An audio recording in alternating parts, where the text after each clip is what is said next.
శ్రీ సీతారామాభ్యాం నమః. శ్రీ గురుభ్యో నమః. శ్రీమద్ వాల్మీకి రామాయణము బాలకాండము 72వ సర్గము. శ్రీరామలక్ష్మణ భరత శత్రుఘ్నులకు వరుసగా సీత, ఊర్మిళ, మాండవి, శృతకీర్తులనిచ్చి వివాహములను నర్చుటకు నిశ్చయించుట.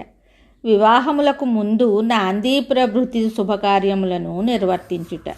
మహావీరుడైన జనక మహారాజు ఇట్లు పలికిన తరువాత విశ్వామిత్ర మహాముని వశిష్ఠ మహర్షి సమక్షంలో ఆ ప్రభుతోటి ఇలా అన్నాడు. ఇక్ష్వాకు విదేహ మహారాజుల యొక్క వంశములు రెండును సాటిలేనివి, వాటి వైభవములు వర్ణింపనలవి కానివి. ఆ వంశరాజులతో సరితూగగల రాజన్యుడెవ్వడునూ లేడు. ఓ రాజా, ఈ రెండు వంశముల మధ్య ఏర్పడనున్న వైవాహిక బంధములు అన్ని విధములుగా పరస్పరము తగి ఉన్నవి. రూపలావణ్య వైభవముల యందును సీతారాములు, ఊర్మిళా లక్ష్మణులు ఒకరికొకరు తగినవారు. ఓ నరేంద్ర, నేనొక మాట చెప్పదలిచితిని, ఆలకించండి. ఓ రాజా, నీ తమ్ముడైన ఈ కుశధ్వజుడు మిక్కిలి ధర్మపరాయణుడు. ఈ ధర్మాత్ముని కుమార్తెలిద్దరును మాండవి, శృతకీర్తులు నిరుపమాన సౌందర్యవతులు. ఓ నరోత్తమ, ఆ కన్యలిరువురను భరతకుమారునకు ధీశాలి అయిన శత్రుఘ్ననుకును ఇచ్చి వివాహం జరిపించుటకు అభిలషిస్తున్నాం. ఈ దశరథ పుత్రులందరూ అపూర్వ రూపయవ్వన సంపన్నులు, లోకపాలురతో సాటి అయినవారు, దివ్య పరాక్రమశాలురు. ఓ జనక మహారాజా, ఇక్ష్వాకు వంశము మిక్కిలి పవిత్రమైనది. పుణ్యకార్యములచే మీ వంశము మహోన్నతమైనది. ఈ వివాహ బంధములచే ఉభయ వంశముల సంబంధములను దృఢపడును. వశిష్ఠుని సమ్మతితో కూడిన విశ్వామిత్రుని మాటలను వినిన తరువాత జనకుడు అంజలి ఘటించిన వాడై ఆ ఇరువురు మునీశ్వరులతోటి ఇలా అన్నాడు. ఓ మునీశ్వరులారా, ఇక్ష్వాకు వంశముతో మా వంశమునకు వివాహ బంధములు, సంబంధ బాంధవ్యములు ఏర్పడుట ఎంతైనా యుక్తమని మీరు ఉభయులు స్వయముగా ఆజ్ఞాపించి ఉన్నారు. అందువలన మా విదేహ వంశము ధన్యమైనట్లు అనుకుంటున్నాము. అట్లే కానిండు, మీకు పుణ్యం ఉండును. కుశధ్వజుని యొక్క ఈ ఇరువురు కుమార్తెలు మాండవి, శృతకీర్తులు భరత శత్రుఘ్నులకు పత్నులగుదురుగాక.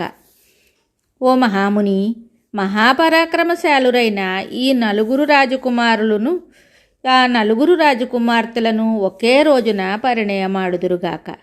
ఓ బ్రహ్మర్షి, నేడు మఖా నక్షత్రము, రేపు పూర్వ ఫల్గుణి పుబ్బా నక్షత్రము, ఎల్లుండి ఉత్తర ఫల్గుణి నక్షత్రము. ఉత్తర సంతానప్రదుడైన భగ ప్రజాపతి ఉత్తర నక్షత్రమునందున్నప్పుడు వివాహం జరుగుట ప్రశస్తము అని పండితులు చెప్తారు. ఇట్లు మృదు మధురముగా పలికి జనక మహారాజు వినమ్రుడై దోసిలొగ్గి ఆ మునివరులతోటి మరలా ఇలా అన్నాడు. నాకు కన్యాదాన ఫలము లభించుటకు అనువుగా మహోపకారము చేశారు.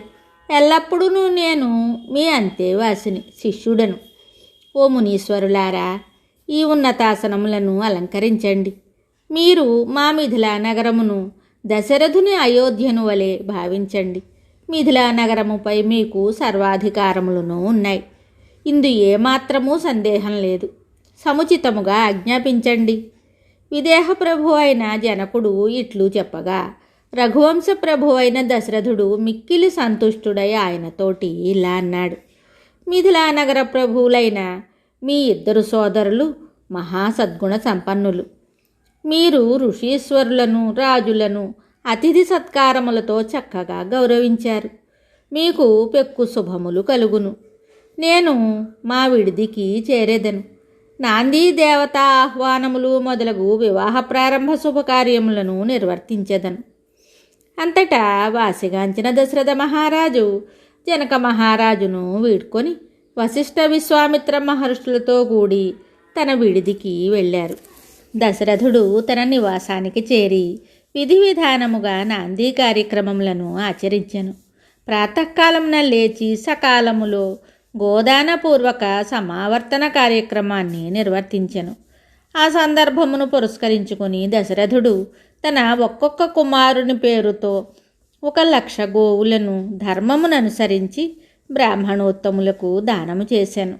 పుత్రప్రేమ గలవాడును నరేంద్రుడును అయిన దశరథుడు బంగారు కొమ్ములు గలవియు సమృద్ధిగా పాలను ఇచ్చునవియు దూడలు గలవియు అగు 4,00,000 గోవులను పాలను పితుకుటకు ఉపయోగపడు కంచు పాత్రలను ఇంకను పుష్కలముగా ధనమును ఇతర వస్తువులను పుత్రుల సమావర్తన స్నాతక కార్య సమయమున బ్రాహ్మణులకు దానము చేసెను. గోదానములో నర్చి పుత్రులతో గూడినవాడై దశరథుడు లోకపాలురుతో గూడి ప్రసన్న చిత్తుడయ్యున్న ప్రజాపతి వలె విలసిల్లుచుండెను. వాల్మీకి మహర్షి విరచితమై ఆది కావ్యమైన శ్రీమద్ రామాయణమునందలి బాలకాండమునందు 72వ సర్గము సంపూర్ణం. శుభం.